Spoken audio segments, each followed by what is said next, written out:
সবাইকে নমস্কার। দোলের দিন বাড়িতে পুজো থাকায় আমরা সেদিন নিরামিষ খেয়েছিলাম, তাই পরের দিন আমি নিজেই দায়িত্ব নিলাম চিকেন রান্নার। আমি মাটন একদমই খাই না, কিন্তু চিকেনটা আমার খুব প্রিয়। ভিডিওর শুরুতেই দেখছেন আমি মশলা দিয়ে চিকেনটা খুব ভালো করে কষিয়ে নিচ্ছি। চিকেন রান্নার আসল স্বাদ কিন্তু ওই কষানোতেই। আঁচ কমিয়ে সময় নিয়ে আমি মাংসটা কষিয়েছি, যাতে মশলাগুলো একদম ভিতর পর্যন্ত ঢোকে। দেখুন, কষাতে কষাতে মাংসের রঙটা কেমন লাল হয়ে এসেছে আর চারপাশ দিয়ে তেল ছড়াতে শুরু করেছে। এই সময়ে যে গন্ধটা বেরোচ্ছে না, তাতেই অর্ধেক খিদে বেড়ে যায়। কষানো একদম কমপ্লিট। এবার আমি পরিমাণ মতো জল দিয়ে দিলাম।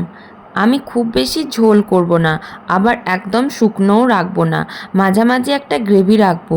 জল দেওয়ার পর কিছুক্ষণ ফুটতে দিলেই তৈরি হয়ে যাবে আমার প্রিয় চিকেন কারি।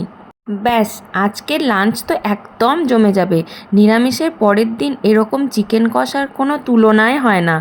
ভিডিওটা কেমন লাগলো জানাবেন, ভালো লাগলে পাশে থাকবেন। টাটা।